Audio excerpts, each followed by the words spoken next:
It's for self-reflection. You might need it. Oh my God. I'm not the type of guy who wakes up on Father's Day expecting a big celebration or anything special. But I figured I'd at least get something better than becoming the punchline to a joke I didn't see coming. That Sunday morning in June started like any other. The sun was streaming through the kitchen windows, and I shuffled downstairs in my old pajama pants thinking maybe today would be different. Maybe today I'd actually feel like part of the family instead of just the guy who pays the mortgage and fixes things when they break. My wife Rachel was already in the kitchen with her favorite coffee mug, the one that says, "But first coffee," like it's the most relatable thing in the world. Her daughter Ashley was perched on the counter looking smug, and my stepson Ben was hovering near the doorway with his phone out. He had this look on his face like he was trying really hard not to laugh about something. I figured they were watching some funny video or something. "Happy Father's Day," Rachel practically sang it, holding out this plain cardboard box with a huge grin on her face. The kind of grin that should have been a warning sign. "Open it, open it." Ashley was bouncing excitedly, her phone also out now because apparently this moment needed to be documented. I took the box because what else was I supposed to do? I opened it, peeling back the flaps, and inside was a white ceramic mug nestled in tissue paper. For a split second, I thought maybe it would say something normal. World's best stepdad would have been fine. Even world's okayest father figure would have gotten a genuine laugh from me. But what it actually said in big, bold letters was, "World's biggest disappointment. Azramya." I just stood there holding this mug like it was evidence in a crime scene, waiting for someone to say, "Just kidding, here's your real gift." But that moment never came. Instead, they started laughing. Not little giggles, but full-on, doubled-over, can't-breathe laughter. Rachel was wiping tears from her eyes. Ashley was slapping the counter. Ben looked slightly uncomfortable, but was still filming every second of my humiliation. "Oh my God, your face," Rachel managed to gasp between laughs.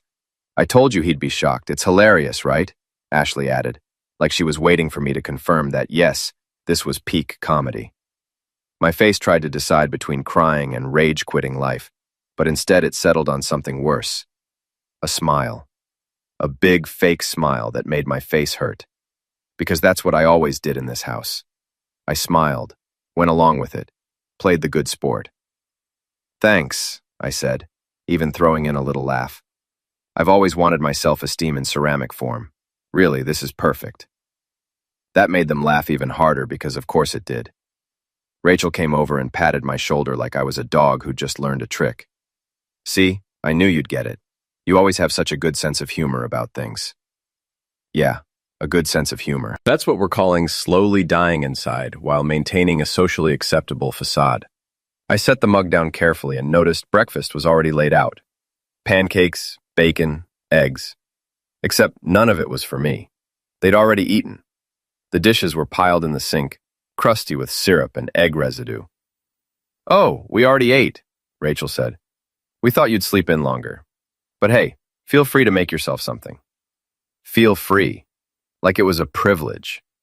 "No problem," I said, still smiling. "I'll just clean these up first." And I did. I stood at that sink scrubbing dried pancake batter while they moved to the living room, their laughter fading into background noise. I thought about all the Father's Days before this one, the ties I'd gotten that I never wore, the cards that felt hollow because I wasn't really their dad, was I? But this was different. This wasn't just forgetting or being thoughtless. This was intentional. They'd specifically chosen a mug that said, "World's biggest disappointment," and thought, yeah, this is perfect for Mike. This is exactly how we see him. I dried my hands and made a quiet decision. Not a dramatic one, just a simple one. I was done. That night, after everyone had gone to bed, after I'd smiled through dinner and said goodnight like everything was normal, I packed a bag. Just the essentials. Clothes, my toolbox from the garage, and that last shred of dignity I'd been hoarding. I didn't leave a note or write some long explanation. What would have been the point? I just walked out the front door, got in my car, and drove. 2 weeks went by before I finally turned my phone back on. 17 missed calls from Rachel, 34 text messages, and then the Facebook post. She'd written this heartfelt plea. "Please, If anyone knows where he is, tell him we just want him home. We love him and miss him so much. Attached was a photo of me from 2 years ago, looking happy at a barbecue. The comments were full of support for her, people praying I'd come back, saying I'd return when I was ready. Not one person knew she'd given me that mug. I ended up at this motel off the highway called the Sunrise Inn. $49 a night, and for that premium price you got paper-thin walls, a TV with 3 channels showing infomercials, and complimentary cockroaches that scurried across the bathroom floor like they had somewhere important to be. The guy at the front desk didn't even look up when I checked in, just slid me a key attached to plastic with the room number written in Sharpie, and went back to watching what looked like a documentary about aliens. No questions, no concerned looks, just cold, impersonal, beautiful business. Room 9 was exactly what you'd expect. One bed that sagged in the middle, a nightstand with a flickering lamp, a painting of a boat on the wall that was somehow both boring and unsettling. The carpet had that specific pattern designed to hide stains. I dropped my bag on the bed and just stood there, listening to the sounds. Someone was arguing 3 doors down. Above me, someone was either moving furniture or practicing wrestling moves. The ice machine down the hall made this grinding noise every few minutes. This was my life now. I spent that first week in a fog. I'd wake up, stare at the popcorn ceiling counting stains, shuffle to the convenience store for coffee that tasted like it'd been brewed in a tire, and maybe grab a breakfast burrito that was definitely older than it should be. My phone stayed off. I wasn't ready for what I knew would come eventually. When I finally turned it on to check my bank account because poverty waits for no man's emotional breakdown, that's when I saw it all. The calls, the texts, and that Facebook post that had been up for 3 days with 200 comments. I clicked on Rachel's profile because apparently I hate myself, and there it was, pinned to the top like a missing persons poster. The photo she'd used was from 2 summers ago at the neighborhood barbecue. I'm holding a grill spatula, wearing an apron that says, "Grill Sergeant," smiling like I just won the lottery. I looked happy in that photo. I looked like I belonged somewhere. The comments section was exactly what you'd expect. Sandra from Rachel's yoga class. "Praying for you, hun. He'll come back when he's ready." Kevin from my old job. "Bro, wherever you are, just know we're thinking about you." Rachel's sister Diane, who never liked me anyway. "Some people just can't handle commitment. Stay strong, sis." Not one of them knew the truth. Not one person in that comment section had any clue that Rachel had given me that mug. That Ashley had filmed my humiliation like it was content for her social media. That I'd spent Father's Day scrubbing their dirty dishes while they laughed. But here's what really got me. The thing that made me actually laugh out loud in that depressing motel room. She'd said, "The kids are devastated." The same kids who'd thought world's biggest disappointment was comedy gold. The same kids who'd gone about their day after I left like nothing happened. The thing about rock bottom is you can only stay there so long before you either dig deeper or start climbing. And I'm not a digger by nature. I'm a fixer. That's what I do. I fix things. About 3 weeks into living at the Sunrise Inn, I looked at myself in the bathroom mirror and didn't recognize the guy staring back. My hair was too long in an "I've given up" way. My beard had gone from rugged to "might be hiding birds in there," and I was wearing the same shirt for the 3rd day straight. "This is pathetic, Mike," I said to my reflection. So I did something radical. I took a shower, actually used soap everywhere, and dug through my bag for my least wrinkled shirt. Then I walked to the barbershop 2 blocks away, an old-school place called Sam's with a spinning red and white pole outside. Sam himself was probably 70 with forearms like Popeye. He didn't ask why I looked like I'd been living in the woods, just sat me down and got to work. 20 minutes later, I looked human again. Next stop was Willow Creek Hardware, a family-owned place I'd driven past about 100 times. I walked in and found the manager, a woman named Karen who had kind eyes and a no-nonsense attitude, and asked if they were hiring. She looked me up and down. "You know tools?" Like some people know their family members. Better, actually. She cracked a smile. "When can you start?" "Right now, if you want." Just like that, I had a job. Minimum wage plus commission. But it was something. It was purpose. The customers were exactly what you'd expect from a small-town hardware store. Old men who wanted to tell you their life story while shopping for a single bolt, contractors who knew exactly what they needed, and confused homeowners who'd started projects way above their skill level. I liked all of them because they treated me like a person. They asked my advice, laughed at my jokes, and the cashier Jenny flirted with me in that harmless, friendly way. For the first time in longer than I could remember, I felt like I was someone. Not a husband, not a stepdad, not a punchline. Just Mike. Mike who knew the difference between a Phillips and flathead. Mike who could recommend the right drill bit for any job. Mike who existed independently of anyone else's narrative about who he was supposed to be. That's where I met Frank. He was a regular who came in at least 3 times a week, always needed something random, and always had a story. He was a retired Marine, about 65, built like he could still do 100 push-ups without breaking a sweat.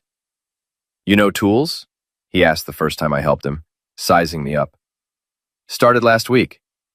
You know anything, or are you one of those kids who just points at the computer?" "Try me." He rattled off a list that would have sent most people running, but I grabbed a cart and started pulling exactly what he needed. Toggle bolts, 3/4-inch zinc-plated wood screws, a specific brand of wood glue most people didn't even know existed. Frank watched me work, nodded approvingly, and when I finished, he said, "You actually know what you're doing. That's rare." That was the beginning of what I'd call a friendship. He started timing his visits for when I was working. We'd talk about projects, tools, eventually life. It was Frank who first said something that I'd been thinking but couldn't put into words. We were in aisle 7, fasteners and anchors, and he was telling me about his daughter's wedding. "Best day of my life," he said, "getting to be her dad." I must have made a face because he stopped and looked at me. "What's that look?" "Nothing, just sounds nice." But nothing. It's nice. Family stuff is nice. In prison wasn't having it. He crossed his arms. "Listen, son, I've been coming to this hardware store for 15 years. I've seen a lot of employees come and go. Most of them are kids working summer jobs who barely look up from their phones. But you're different. You know what you're doing. You're good with people. And you look like someone kicked your dog, ran over your cat, and then came back to apologize, but the apology somehow made it worse." I opened my mouth to protest, but he held up a hand. "I'm not asking for your life story, but I am going to tell you something that took me way too long to learn. People who laugh at you aren't people who love you. They're just people who need an audience." Rejection. I stood there surrounded by fasteners and anchors, which felt deeply symbolic, and something in my chest cracked open. "They gave me a mug for Father's Day," I said. It said, "World's biggest disappointment." Frank didn't laugh or look shocked, just nodded slowly. "And you stuck around after that?" "For a few hours. Then I left." "Good. That's good." He grabbed his stuff and started heading to checkout, then paused and turned back. "You know what the thing about disappointment is, Mike? It's not a reflection of you. It's a reflection of their expectations. And if their expectations were that you'd just take it and keep smiling, then disappointing them is exactly what you should do." I also started eating breakfast at Nora's diner every morning. It became my routine, my one consistent thing in a life that had gone completely off the rails. Nora's was one of those places time forgot, but in a good way. Red vinyl booths with duct tape covering the cracks, black and white checkered floor, spinning stools that squeaked. The whole place smelled like bacon grease and coffee that had been sitting on the burner too long, and it was perfect. The waitress Betty worked the morning shift. She was probably mid-50s with hair dyed an aggressive shade of red, and she called everyone sweetheart. She'd refill your coffee without asking, remember how you took it after the first visit, and had this gift for knowing when someone wanted to chat and when they just wanted to be left alone.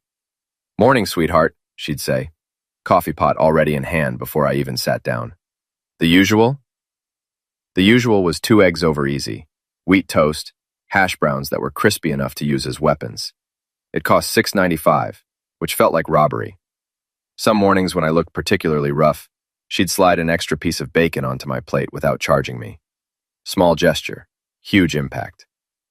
About 3 months in, I did something that seemed crazy at the time. I started a YouTube channel. I know, every middle-aged guy going through a crisis thinks he's going to become a YouTuber. I wasn't delusional enough to think I'd become famous, but I figured it would be a portfolio at least. Proof that I knew what I was talking about. I called it Fix It Frank because I'm terrible at naming things. And my first video was filmed on my phone, propped up on a stack of books in my motel room. It was about different types of screwdrivers and when to use them. Riveting content, I know. But I made it funny. Used the same sarcastic humor that had kept me sane through years of being the family joke. Except, this time I was in on it. "This is a Phillips head screwdriver," I said, holding it up to the camera. "Named after Henry Phillips, who invented it in the 1930s, and probably never imagined that 90 years later, a guy living in a motel would be explaining it to strangers on the internet." Unwilling to post it at midnight on a Tuesday, because I was too nervous to post during normal hours. Then turned off my phone and tried to sleep. Next morning, 53 views, 12 likes, 3 comments. "This is actually helpful, thanks." Subscribed. More, please. Finally, someone who doesn't talk like a robot. Misled another video. Then another. Reviews of tools I'd used at work. Tutorials on basic repairs. A particularly unhinged rant about why people need to stop using duct tape for everything. That one went viral by my standards. 20,000 views in a week. Companies started emailing me. Small ones at first, asking if I'd review their products. They'd send me free stuff and I'd make honest videos. "This drill costs $49 and claims it can handle any job around the house." That's a lie. I used it to hang 3 pictures and it started smoking. Not metaphorically like it was cool. Actually smoking like it was about to catch fire. 0 stars. Don't buy this. The views kept climbing. My subscriber count hit 5,000, then 10,000. Companies I'd actually heard of started reaching out with sponsorship offers. Not enough to quit my day job, but enough to move out of the Sunrise Inn into an actual apartment. A 1-bedroom place above a pizza shop in downtown Willow Creek that smelled like pepperoni and possibilities. Frank helped me move, which was easy because I barely had anything. But I had a real bed frame now, a desk for editing videos, a bookshelf that was mostly empty, but made me feel like an adult. "Look at you," Frank said. "From motel to apartment, from disaster to minor internet celebrity.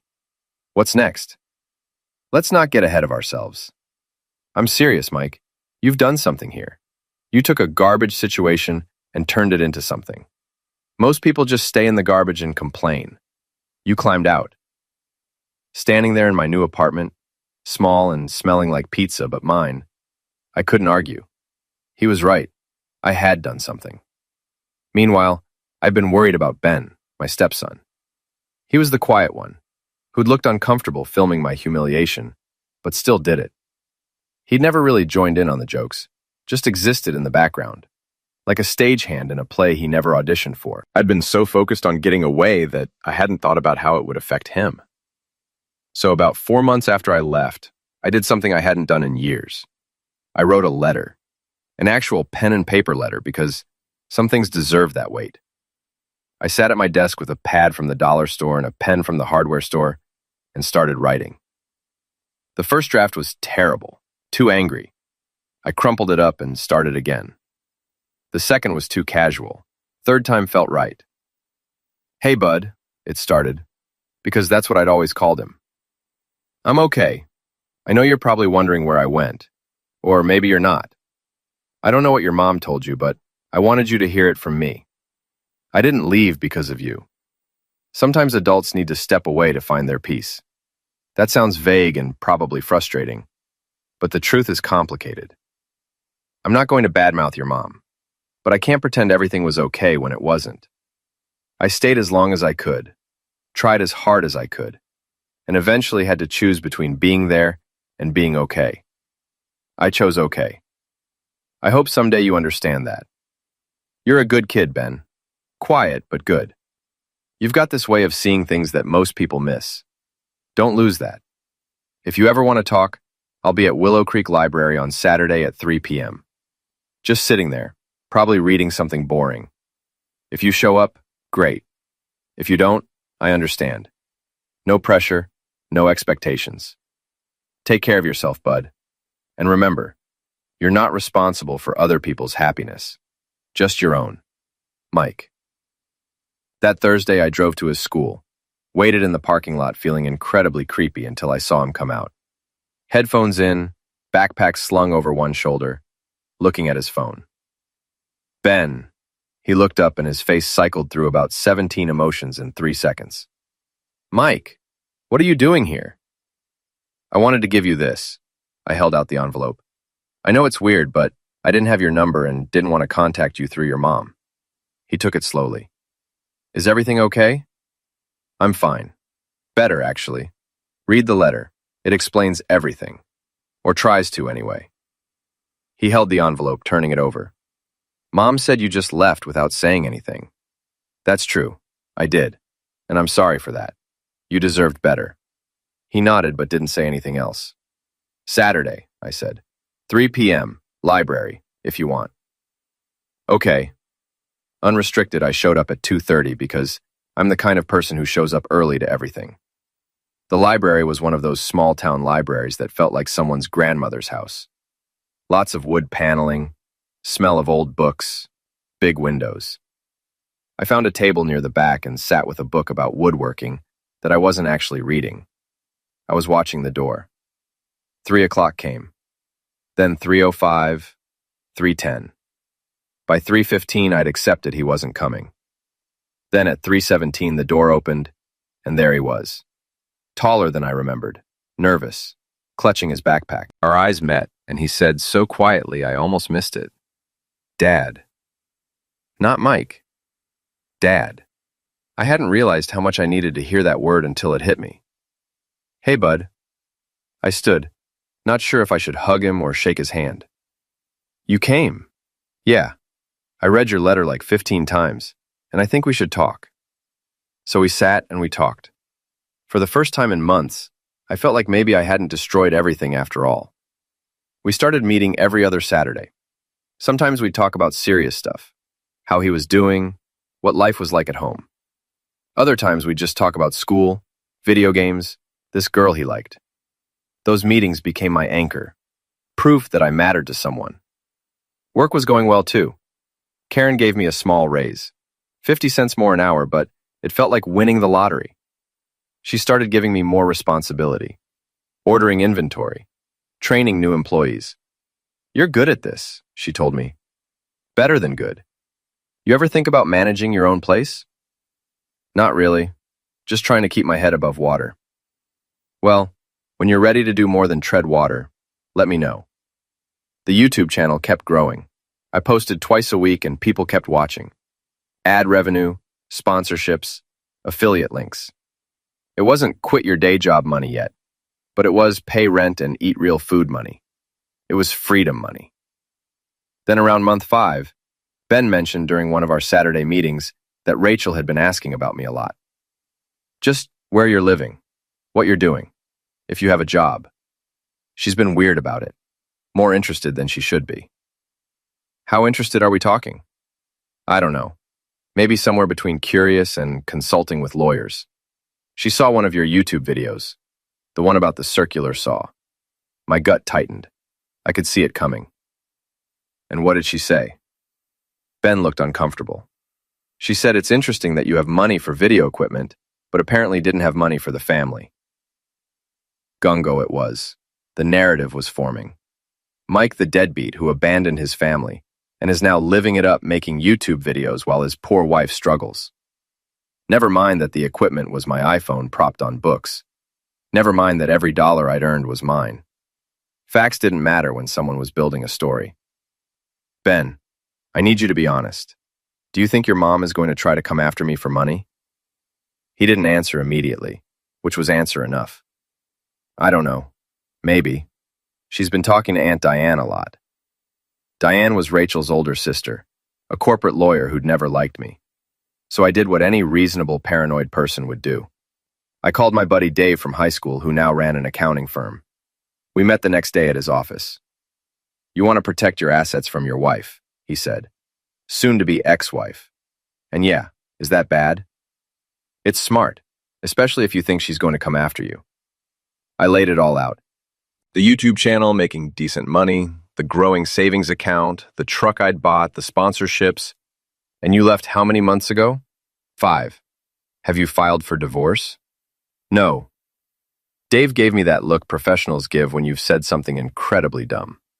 Mike, buddy, you need to file like yesterday. He explained setting up an LLC for my business, separating personal and business finances, establishing a trust. It made my head hurt, but by the end, I felt better. Not completely secure, but better. One more thing, Dave said. You should name a beneficiary for the trust. Someone who gets it if something happens to you. Raleigh. I didn't hesitate. Ben, my stepson. Dave nodded and made a note. That counts for something. Discharged. Later, I hired a lawyer named Laura, who specialized in asset protection. Her office was above a sandwich shop and smelled like pastrami. She was mid-40s with reading glasses on a chain and had this direct way of talking. So, you left your wife after she gave you a disappointment mug. You've been gone months. Haven't filed for divorce, started a successful YouTube channel, and now you think she's coming after you for money? When you say it like that, it sounds like a weird country song. Submissive over czar. Here's my advice. File for divorce now. Don't wait for her. You file first. You control the narrative. And document everything. Every dollar you earn, where it comes from, where it goes. Keep it separate from anything joint. Don't give her ammunition. She leaned forward. And most importantly, you thrive. You succeed so loudly that when people look at the situation, they don't see a man who abandoned his family. They see a man who left a toxic situation and built something better. Sometimes the best revenge is thriving so loud they can't stand the noise. I liked Laura. I left her office feeling prepared. I had an accountant, a lawyer, a plan. I had documentation and structures. The mug sat on my desk now, holding pens instead of pain. Every time I looked at it, I smiled, because they'd thought they were breaking me, but all they'd done was set me free. Then one night while scrolling Facebook on my fake account, because I'm apparently that petty, I saw a post from Rachel. Big announcement with a custom graphic. Graduation celebration. Join us in celebrating Ashley's achievement. Saturday, June 15, 2:06 p.m. Open house. All are welcome. All are welcome. That phrase got me. I wondered if all included the husband she'd demolished and reported missing. Probably not. But technically she'd said all were welcome, and I'm a big believer in taking people at their word. Frank thought going was a terrible idea. You're going to do what now? I'm going to the party, just to make an appearance, say congratulations, be civil. Mike, buddy, that's a terrible idea. Probably, but I'm doing it anyway. Why? What's the point? You've moved on. Because they need to see they didn't break me. Because Ashley's graduating. And despite everything, I helped raise that kid for 3 years. Because I want them to know I'm not hiding. Sluggish sighed. At least don't go alone. Nah, this is something I need to do myself. Saturday arrived with perfect weather. I put on my best jeans, a button-up I'd actually ironed, boots I'd cleaned until they looked almost new. I looked in the mirror and barely recognized the confident guy staring back. The house looked exactly the same from outside. Same beige siding, same mailbox I'd installed. I could hear music, people laughing. For a second, I almost turned around. But then I remembered the mug, Rachel's Facebook post. Every joke at my expense. I walked up the driveway like I owned the place because, legally, I still half owned it. The party stopped. Not immediately, but like someone slowly turned down the volume. Conversations faltered. Someone dropped a cup. Rachel was near the drinks table, wine glass halfway to her lips, frozen. Her face went through surprise, confusion, anger, panic, landing on something that looked like she'd bitten a lemon. Ashley was by the cake table, wearing a blue dress and graduation cap that said, "Done," in glitter. She went pale. But Ben was sitting at a table with friends, and when he saw me, his whole face lit up. He stood, started walking toward me, and that was all the confirmation I needed. "Mike!" Rachel's voice cut through the silence. "What are you doing here?" I smiled, calm and easy. "Just dropping by to say congratulations. It is an open house, right? All are welcome." I could see her brain working, trying to figure out how to handle this without making a scene. "You can't just show up here." "Actually, I can. I'm still legally half owner of this property, and you did post that all were welcome. But don't worry, I'm not staying long."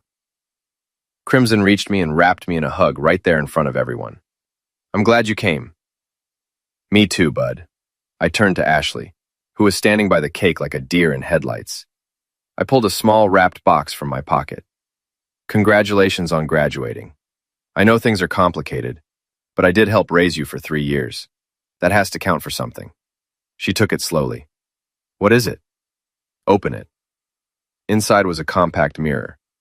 What's this for? I looked her right in the eyes. For self-reflection. Try it sometime. You might learn something. The crowd made this collective gasp. Rachel's face went from pale to red. How dare you? How dare I what? Show up and give your daughter a graduation gift? Be civil? Exist? I turned to face her fully. You posted on Facebook that I was missing. You told everyone I abandoned my family. But the truth is, I left because staying was slowly eliminating me. And the fact that you never once considered that maybe giving someone a disappointment mug on Father's Day might be hurtful, that says everything about why I left. It was a joke. Jokes are supposed to be funny, Rachel. That was just cruel, dressed up as humor. People were pulling out phones now. I didn't come here to cause a scene. I came to say congratulations to Ashley, to show Ben I'm still here for him, and to prove to myself I'm not afraid of you anymore. Mission accomplished. I started walking toward the gate, then stopped. Oh, and Rachel? You might want to check with your lawyer before you try to come after me for any money. Mine says you don't have a case, but feel free to try. I've got time and documentation. Do you? I got in my truck and drove away, smiling the entire way home. The fallout was swift. By Sunday morning, my phone was blowing up. Ben had texted, "That was the most savage thing I've ever seen. Mom's been pacing all night." Frank called asking if I'd lost my mind or finally found it. Random people from the party had gotten my number somehow, wanting to tell me they'd always thought Rachel was fake and good for me for standing up for myself. That Sunday night, I did what I do best. Turn my life into content. I sat at my desk, set up my phone, and recorded what would become my most viewed video ever. Hey everyone, Mike here from Fix It Frank. Today we're not talking about tools or repairs. Today we're talking about the day my family gave me a mug for Father's Day that said, "World's biggest disappointment. Patriarch." I told the whole story honestly, without naming names or showing faces. The mug, the laughter, the leaving, the rebuilding. At the end, I held up the actual mug. This mug sits on my desk now, holding my pens, not my pain. Because when people label you as a disappointment, they're telling you about their expectations, not your worth. They expected me to stay and keep taking it. I disappointed them by choosing myself instead. Opened it with the title, "World's Biggest Disappointment. The day my family gave me freedom in a mug." It went viral. 500,000 views in 48 hours. The comments became this support group for people, mostly men, who'd been through similar situations. News outlets picked it up. I did interviews, always keeping it classy, never naming names. 2 weeks later, I got an email from Ashley. "I'm sorry. I read your post, watched your video. I didn't understand before. I'm sorry for the mug, for laughing, for not seeing what it was doing to you. I don't expect you to forgive me or want anything to do with me, but you deserve to know that I finally get it. You weren't the disappointment. We were disappointed in ourselves and took it out on you. That wasn't fair. I'm working on being better. I hope you're doing well. You seem happy in your videos. I'm glad." It wasn't a complete fix, but it was honest, and that was more than I'd gotten while living there. I wrote back thanking her and saying the offer for coffee was open if she wanted to talk. She never took me up on it, but knowing she'd reached out and grown enough to recognize what happened was enough. The divorce papers went through without contest. Rachel realized fighting would make her look worse, especially after my video. Sometimes the court of public opinion is more powerful than actual court. Now that mug still sits on my desk holding pens and paper clips. People ask why I keep it if it reminds me of bad times. But it reminds me that I survived, that I took the worst gift someone could give me and turned it into motivation. Every morning I grab a pen from that mug to write my to-do list, and every morning I smile. They thought that mug would define me. They were right, just not how they intended. It defined the moment I chose myself, The moment I decided that being called a disappointment by people who didn't value me was better than being valued by people who only saw me as a joke. I was the world's biggest disappointment to them. But to myself, I was finally enough. And that's the only opinion that really matters.